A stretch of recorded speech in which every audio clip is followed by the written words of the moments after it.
जय हिंद। आज हम देखेंगे सबसे इम्पोर्टेंट एक टॉपिक है बायोलॉजी का, बहुत ही महत्वपूर्ण टॉपिक है अंतःस्रावी ग्रंथि। इससे पहले भी हम बहुत महत्वपूर्ण एक टॉपिक पर आते हैं जो था मानव मस्तिष्क। तो मानव मस्तिष्क खत्म किए हैं, अब चलते हैं अंतःस्रावी ग्रंथि इंडोक्राइन ग्लैंड पर। इंडोक्राइन ग्लैंड पहले होता क्या है, इससे हार्मोन निकलते हैं। क्या निकलते हैं? हार्मोन निकलते हैं। ये ब्लड से टच होते हैं। ब्लड से क्या होते हैं? टच होते हैं। और ब्लड से जब टच होगा ना, इसके लिए नली की जरूरत नहीं होता चाहिए। नलिका विहीन यानी डक्ट विहीन नहीं पाया जाता है, नली नहीं पाया जाता है। तो यही हो गया मोटा मोटी करके, यही हो गया ये कौन चीज, इंडोक्राइन ग्लैंड यानी अंतःस्रावी ग्रंथि। चलिए अगला देखते हैं कि अब हम क्या करेंगे, बारी बारी से सभी जितना भी ग्लैंड है ना, बारी बारी से एक एक करके हम पढ़ते जाते हैं, पूरे डिटेल करके, आसानी से समझ आएगा। बायोलॉजी को ना एकदम आसान भाषा में सीक्वेंस बनाकर पढ़ना है, ताकि बायोलॉजी बायोलॉजी नहीं एकदम आसान है। बहुत आदमी बायोलॉजी लगता है सबसे भास्ट होता है, कुछ नहीं होता है बायोलॉजी। तनी देखते हैं क्या होता है। हमारा हाइपोथैलेमस ग्लैंड है। हाइपोथैलेमस ग्लैंड को ना हम पहले से ही पढ़ा चुके हैं, जब मानव का मस्तिष्क जो पढ़ाए थे इससे पहले वाला वीडियो जाकर के आप लोग देख लीजिएगा, नहीं देखे हैं तो उसमें हम पढ़ा दिए थे यही हाइपोथैलेमस। ये हमारे मस्तिष्क में पाया जाता है और इसी के कारण प्यार, घृणा, भूख, प्यास, अंदर की गर्मी से पसीना आना, ये सब का कंट्रोल नहीं कौन करता है? हाइपोथैलेमस करता है। तो ध्यान रखेंगे, हमारे शरीर में जितना भी अंतःस्रावी ग्रंथि पाए जाते हैं, एक सबसे महत्वपूर्ण बात है कि जितना भी हमारे शरीर में अंतःस्रावी ग्रंथि पाए जाते हैं, सब पर कंट्रोल कौन करता है? हाइपोथैलेमस करता है। इसको ध्यान में रखना है, करता है। उसके बाद याद रखना है कि इससे कौन सा हार्मोन निकलता है? तो नर्वस हार्मोन निकलता है। हाइपोथैलेमस से निकलने वाला हार्मोन कौन सा होता है? तो नर्वस हार्मोन। तो ये हमारा हो गया हार्मोन, एक एगो खत्म हो गया। कौन सा? हाइपोथैलेमस। दूसरा देखेंगे तो दूसरा हमारा कौन सा है? तो दूसरा है पिनियल ग्लैंड। हार्मोन निकलता है। ये मेलाटोनिन का काम क्या होता है? तो मेलाटोनिन रंग काला करता है। रंग क्या करते हैं? काला। आप लोग ना इसका जगह भी पिनियल ग्रंथि भी होता है ना, यहाँ पर होता है जहाँ शंकर भगवान के तीसरी आंख होता है ना, बस वही तीसरी आंख क्या है? पिनियल ग्रंथि है। ध्यान रखेंगे वहां पर चित्र पर, वैसे आप हम चित्र उधर दे देते कि चित्र में क्या दे रहे हैं। तो चित्र में सबका जगह याद कर लेना है। तो आपको ये वीडियो के माध्यम से दिखा देते हैं 3D में, एकदम ध्यान से याद रखना है इसको। ध्यान से देख लीजिए, पिनियल ग्रंथि कहाँ है, पिट्यूटरी ग्रंथि कहाँ है, हाइपोथैलेमस कहाँ है, ये सभी के सभी को याद रखना है। जगह याद रहने से और अच्छा याद होगा। तो चलिए, रंग काला करता है। ये रंग काला क्या होता है तो उसको समझते हैं। तो जैसे दिन के समय में देखिएगा ना, तो शरीर कुछ ज्यादा ही साफ सुथरा नजर आता है,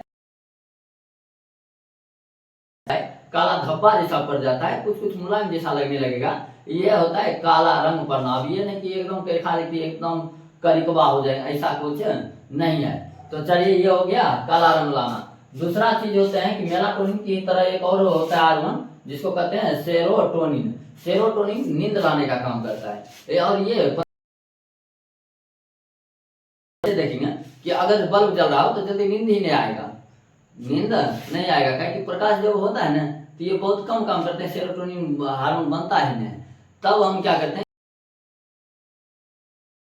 जब सोना हो ना तो लोग लाइट बंद करके सोते हैं। जब लाइट बंद कर देंगे सेरोटोनिन बने लगेगा, और सेरोटोनिन का काम क्या है? तो ये नींद लाता है, और नींद लाता है तो नींद आ जाएगा और आराम से हम सो जाएंगे। अब बच्चों में नहीं, ये सबसे अधिक सक्रिय होते हैं बच्चों में अधिक सक्रिय होने के कारण ना बच्चों को ना, जैसे हम लोग मान लीजिए कि सोने की कोशिश कर रहे हैं, अब कोई आकर कैसे ऐसे थपथपा दिए, इतना गुस्सा चलेगा कि मन करेगा ये झापड़ दें। लेकिन यही चीज बच्चों को कीजिए, बच्चों को गोद में ले लीजिए, ऐसे ठोकिए, वो बोला सो जाएगा, समझे ना? वो बबलू सो जाएगा, बबलू नहीं है वो। ठोके उसका पिनियल ग्लैंड क्या हो जाता है? एक्टिव यानी सक्रिय हो जाते हैं। और पिनियल ग्लैंड जब ये सक्रिय होगा तो बनाएगा कौन चीज?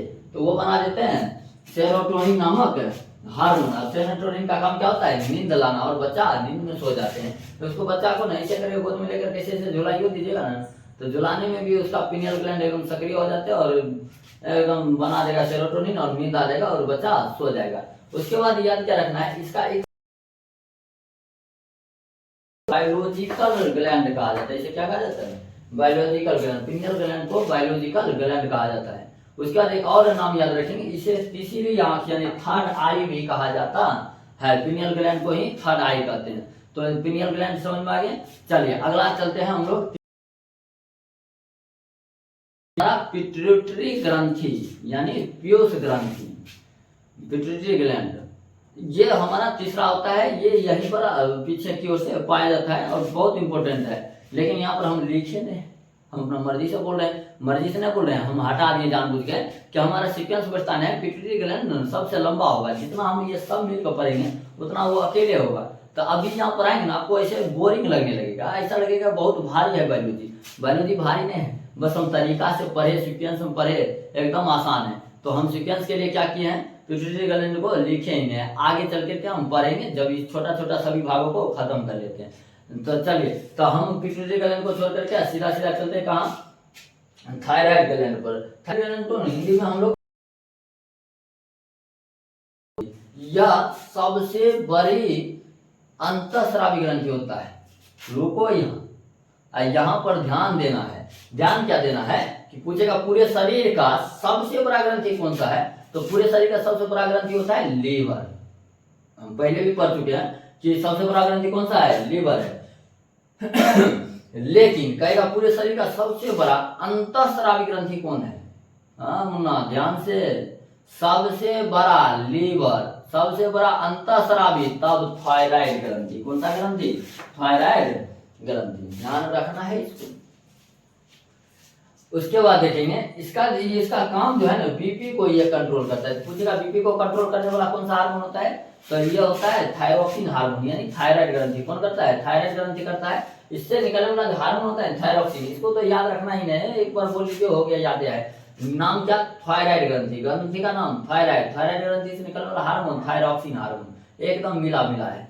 चलिए अब देखेंगे ये थायरोक्सिन हार्मोन किस किस पदार्थ से मिलकर बने होते हैं। ये दो पदार्थ से मिलकर बने होते हैं, टायरोसिन और आयोडीन। टायरोसिन और आयोडीन, आयोडीन तो बड़ा प्रचलित है, आप लोग भी जानते होइएगा।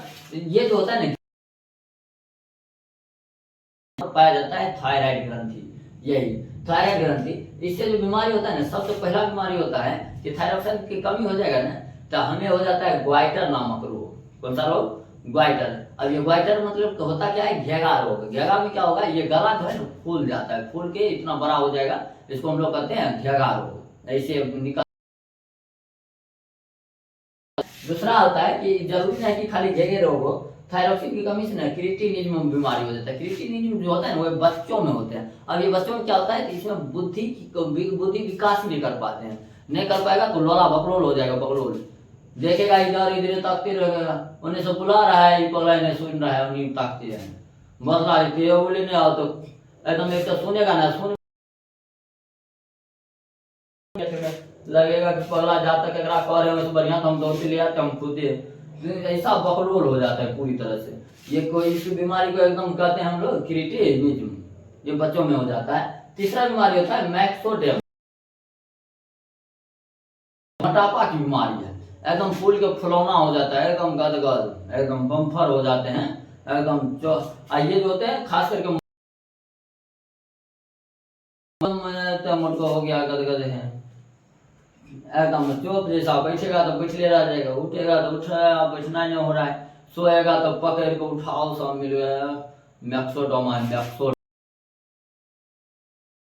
होता है। इसी के बाद देखेंगे कौन सा है कि थैलेमस, थायराइड ग्रंथि के बाद इसी का छोटा भाई, इसी के पीछे छोटा छोटा छोटा छोटा ग्रंथि पाया जाता है। ये छोटा ग्रंथि पाया जाता है पाराथायराइड कहते हैं इसको। क्या कहते हैं, पाराथायराइड, यानी थायराइड का छोटा भाई पाराथायराइड। पाराथायराइड जो होता है इसको हिंदी में पारा आउटो कहते हैं। इससे ये पीयूष का कंट्रोल नहीं होता, इसको पीयूष ग्रंथि जो होता है सब पर ये कंट्रोल करके रखता है। यानी हमारे शरीर जो भी ग्रंथि है सब पर कंट्रोल कौन करता है, तो पीयूष ग्रंथि। लेकिन एक है जिस पर कंट्रोल नहीं करते हैं, वो कौन है, पाराथायराइड ग्रंथि। ग्रंथि के कंट्रोल में नहीं होता है तो होता है पाराथायराइड ग्रंथि। उसके बाद याद रखेंगे इससे जो निकलने वाला हार्मोन होता है थायरोक्सिन, पाराथायराइड से पाराथायरोक्सिन हार्मोन। तो होता क्या, वैसे ही याद रह जाएगा, पाराथायरोक्सिन हार्मोन निकलता है। ये कैल्शियम और फास्फोरस पर नियंत्रण पर ये खत्म चालू। पांचवा देखेंगे थाइमस ग्लैंड है। थाइमस ग्लैंड कहाँ पाया जाता है, ये हमारे वक्त में ये करता क्या है, ये प्रोटीन और लिम्फोसाइट बनाता है।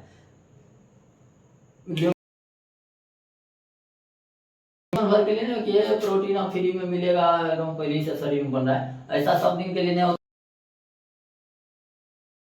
होता है। कितने बरस तक? मात्र 15 बरस तक। 15 बरस के बाद ये काम करना बंद कर देता है। तो थाइमस ग्लैंड का कोई चलते रह जाते हैं, आता है मम्मी मारता है, बोला भोर से नाश्ता नहीं किया है, खाना नहीं खाया, उसको क्या पता मम्मी को कि इसके अंदर क्या है, थाइमस ग्लैंड अभी काम कर रहा है। और थाइमस ग्लैंड क्या कर रहा है, प्रोटीन बना दे रहा है, इससे वृद्धि हो जाता है। और लिम्फोसाइट देखिएगा बच्चा कभी कभी उठा करके कुछ तो उसके लिए लिम्फोसाइट है उसके शरीर की रक्षा करने के लिए, तो ज्यादा दिक्कत की जरूरी हाँ ही नहीं।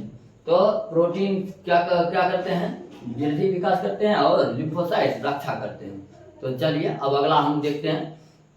अगला चलिए अब हमारा है छठा।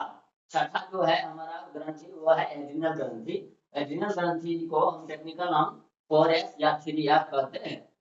इसे याद रखेंगे, ये जो हम जब उत्सर्जन चक्र पढ़ा रहे थे तो वहां पर था किडनी, किडनी के ऊपर चिपका हुआ रहता है ये एड्रिनल ग्रंथि। एड्रिनल ग्रंथि से निकलने वाला हार्मोन एड्रीनलिन हार्मोन कहलाता है। इसको याद करने की जरूरत नहीं पड़ेगा, क्यों नहीं जरूरत पड़ेगा, नाम से ही है एड्रिनल ग्रंथि। एड्रिनल ग्रंथि से निकलने वाला हार्मोन एड्रीनलिन हार्मोन होता है। उसके बाद याद रखेंगे ये बनता कब है, ये इमरजेंसी के वक्त बनता है। इमरजेंसी वक्त जैसे हम डर गए, एकाएक कोई अचानक घटना हो गया, हादसा कोई हो गया, देखिए एकाएक एकदम यही बन जाते हैं एड्रीनलिन हार्मोन। ये करता क्या है, ये हमारे शरीर में बीपी को तेज करता है। ध्यान रखेंगे बीपी को कम करने का काम कौन करता है, बीपी को कम करते हैं थायराइड ग्रंथि, थायरोसिन हार्मोन। और बीपी को हाई खूब तेज करने का काम कौन करता है, एड्रीनल ग्रंथि। जैसे हम गुस्सा में कभी कभी आ जाते हैं तो गुस्सा में बीपी हमारा तेज हो जाता है। तो देखिएगा गुस्सा में जब आए लोग बीपी तेज हो जाएगा, मारेगा एक जगह पर न तो दिन में तारा नजर आ जाते हैं। तो ये जो मारते हैं तो उस समय में बहुत ज्यादा बीपी तेज होने के कारण ये एड्रिनल ग्रंथि से एड्रिनलिन हार्मोन निकल जाता है। इसलिए इस हार्मोन को फाइट एंड फ्लाइट लड़ो उड़ो हार्मोन कहते हैं। याद रखें फाइट एंड फ्लाइट हार्मोन किसे कहा जाता है, एड्रिनलिन को, बीपी को तेज करता है। और सातवां हमारा है गोनाड ग्लैंड, जनन ग्रंथि।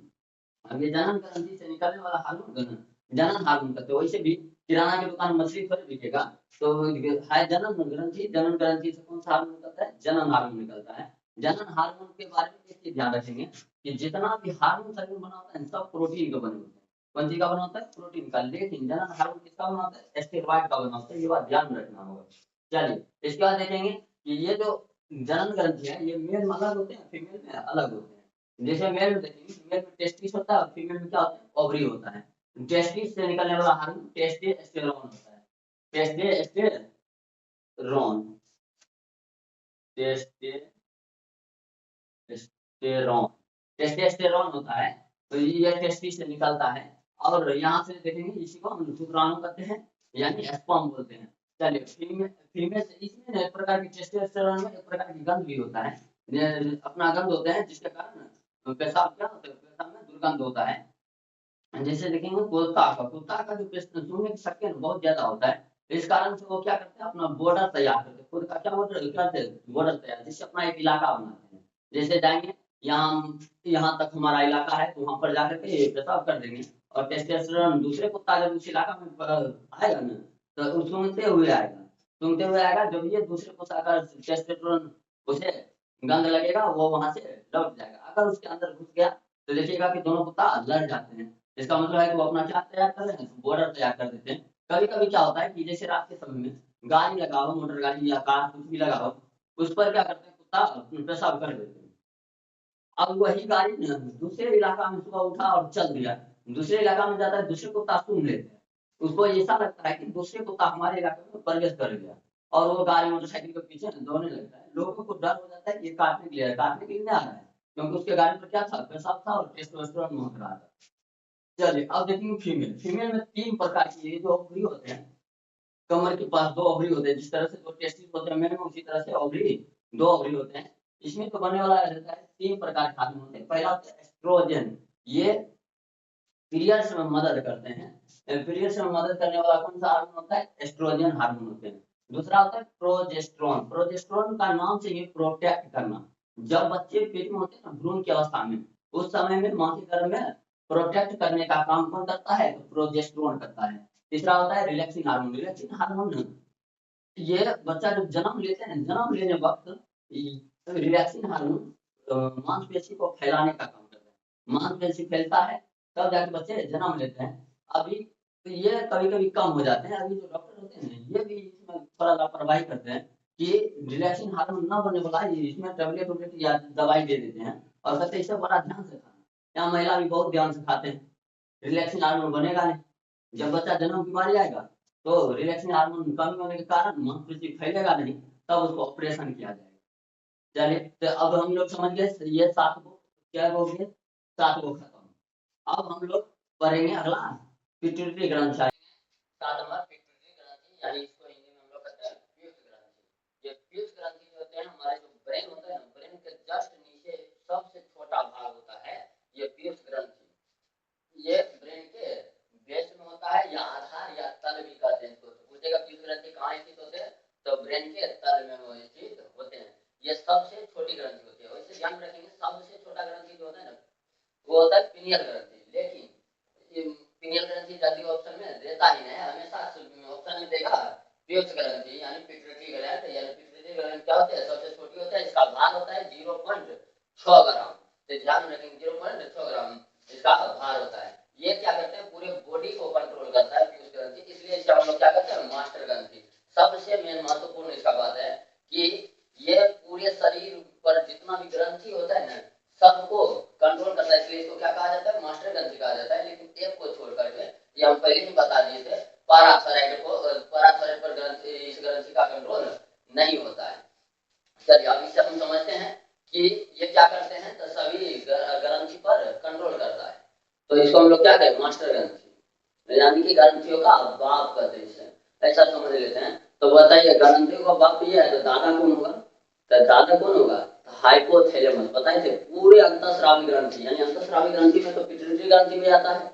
तो पिट्यूटरी ग्रंथि यानी पीयूष ग्रंथि पर भी कंट्रोल कौन करता है हाइपोथैलेमस। तो ग्रंथियों का पिता पिट्यूटरी ग्लैंड और इसका दादा हाइपोथैलेमस। हाइपोथैलेमस को कौन कंट्रोल करता है, हमारा ब्रेन। तो ब्रेन हमारा क्या है, ये हाइपोथैलेमस का ग्रंथियों का परदादा हुआ।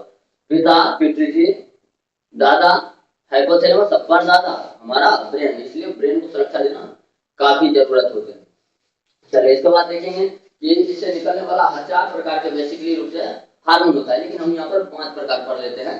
तो पहला हम देखेंगे, तो पहला है TSH। TSH का पूरा नाम यहाँ शायद चलेंगे thyroxine stimulated hormone. Thyroxine stimulated hormone ये क्या करता है, तो जब हमारा थायरोक्सिन हार्मोन शरीर में कमी होने लगता है तब ये थायराइड ग्रंथि को उत्तेजित करता है थायरोक्सिन हार्मोन बनाने के लिए, जब थायरोक्सिन हार्मोन कमी होगा तब। चलिए उसके बाद दूसरा जो होता है वो है हमारे पास STH हार्मोन। STH को पूरा नाम होता है सोमेटोट्रोपिक हार्मोन। सोमेटोट्रोपिक हार्मोन ये क्या करता है, ये वृद्धि को नियंत्रित करता है। वृद्धि को क्या करते हैं, नियंत्रित करता है। जैसे देखेंगे कभी कभी ये ज्यादा हो जाएगा ना तो जरूरत से ज्यादा लंबा लोग हो जाते हैं, एकदम बहुत भयानक हो जाता है। इससे एक बीमारी होता है जाइनोटिज्म, जाइनटिज्म कहते हैं बीमारी को। जैसे मगरमच्छ खली को आप लोग देखे होइएगा खूब लंबा है, उसको जाइनटिज्म कहते हैं। जरूरत से ज्यादा ही वृद्धि हो गया है, इस हार्मोन की जब अधिकता हो जाएगा तब। और कभी कभी इसकी कमी हो जाती है, कमी हो जाएगा तो छमड़ा जाएगा। गाँव लोग कहते हैं छमड़ा जाना, यानी बढ़ता ही नहीं, बहुत छोटा हो जाता है, नाटा भुट्टा हो जाते हैं। तो उसको हम लोग क्या कहते हैं, जब कमी हो जाएगा किसका, STH हार्मोन का, ये वृद्धि नियंत्रक होते हैं। चलिए तीसरा देखेंगे इसका LPH है, लैक्टोजेनिक हार्मोन। लैक्टोजेनिक हार्मोन ये क्या करते हैं, ये दूध का निर्माण करते हैं। ध्यान रखेंगे दूध का निर्माण कौन करते हैं, LPH करते हैं। LPH को ही ना हम लोग प्रोलैक्टिन हार्मोन भी कहते हैं। क्या कहते हैं इसे, प्रोलैक्टिन हार्मोन। प्रोलैक्टिन हार्मोन भी कहते हैं, ये दूध का निर्माण करता है। याद रखेंगे दूध का निर्माण शरीर में कौन करता है, तो LPH करता है। उसके बाद याद रखना है कि दूध का स्राव, अब जैसे मान लीजिए वो बच्चों जन्म लिया तो वो एक ही दिन में देखिएगा आज जन्म लेगा कल होकर पी रहा है, क्या एक ही दिन में उसको पीना आता है, क्या दूध को स्राव कर पाएगा, दूध को पीएगा बहुत ज्यादा उसमें शक्ति लगता है, तो उतना शक्ति तो उसके पास है नहीं। तो उसमें एक हार्मोन होता है कौन सा, ऑक्सीटोसिन हार्मोन। ऑक्सीटोसिन हार्मोन के कारण वो क्या हो जाते हैं, दूध स्रावित हो जाते हैं। अब मनुष्य इतना निर्दयी है ना, इसका प्रयोग गलत कर लेते हैं। क्या करते हैं कि जब बछड़ी को पिलाते हैं ना, अच्छा माँ जो होती है, गाय भैंस जो होते हैं, ये जब दूने बैठेगा ना तो दूर दूर करके नहीं, कुछ दूध को अपने थन में ही छुपा लेते हैं, यानी रख लेते हैं अपने बच्चों के लिए। मनुष्य इतना निर्दयी हो गया है तो ऑक्सीटोसिन का इंजेक्शन आता है, ऑक्सीटोसिन का इंजेक्शन दे देता है गाय भैंस को। अब ये शराबित हो जाएगा सभी के सभी दूध, और पूरा दूध उसको दूध लेता है। मनुष्य बहुत निर्दयी हो गया है। तो इसमें देखिएगा ऑक्सीटोसिन हार्मोन क्या करते हैं, दूध का स्राव, याद रखेंगे, दूध का निर्माण एलपीएस, दूध का स्राव ऑक्सीटोसिन हार्मोन करता है। इसी प्रकार एक पचमा देख लेंगे, पचमा को वैसोप्रेसिन हार्मोन करते हैं। ये क्या करते हैं, पेशाब को नियंत्रण करते हैं। जब इसकी अधिकता हो जाएगा तो पेशाब में जलन होने लगेगा, गाढ़ा हो जाएगा, ये वैसोप्रेसिन हार्मोन की अधिकता के कारण। लेकिन अगर कमी हो गया तब क्या होगा कि बहुत ज्यादा पतला हो जाएगा, जिसके कारण शरीर से अधिक मात्रा में पानी शरीर से बाहर निकल जाएगा। इसे कौन सा हार्मोन का कारण होता है, तो वैसोप्रेसिन इसका कंट्रोल करता है। याद यहाँ फिर से एक बार रखेंगे तो कहेगा कि दूध का निर्माण कौन करता है, एलटीएस लैक्टोजेनिक हार्मोन करता है, और इसका स्राव कौन करता है, ऑक्सीटोसिन हार्मोन करता है। फिर ये हमारा फिर ये स्तन क्यों होते हैं, तो स्तन का काम क्या होता है, स्तन सिर्फ स्टोर करके रखता है दूध को, ध्यान रखेंगे। बनाने का काम कौन, एलटीएस, स्राव करने का ऑक्सीटोसिन, लेकिन ये जमा से बढ़ते हैं कहाँ, स्तन पर। चलिए इसी के साथ ये खत्म हो गया हमारा अंतःस्रावी ग्रंथि। अगर वीडियो पसंद आए तो लाइक कीजिए, सब्सक्राइब कीजिए चैनल को, और मिलते हैं अगले वीडियो में एक नए टॉपिक के साथ इम्पोर्टेंट। और 2025 के लिए हम लोग क्रैश कोर्स का शुरुआत कर चुके हैं, और इस क्रैश कोर्स में आप लोग भाग लीजिए। 2025 के क्रैश कोर्स में अभी से 3 महीना बचा हुआ है। इस 3 महीना में हम पूरा एकदम इतना कर देंगे कि 400 प्लस हो जाए। लेकिन लगातार तैयारी के साथ हमारे साथ जुड़े रहिए, और प्रत्येक दिन हम वीडियो डालते रहेंगे, और जुड़िए हमसे। Thank you. जय हिंद, जय भारत।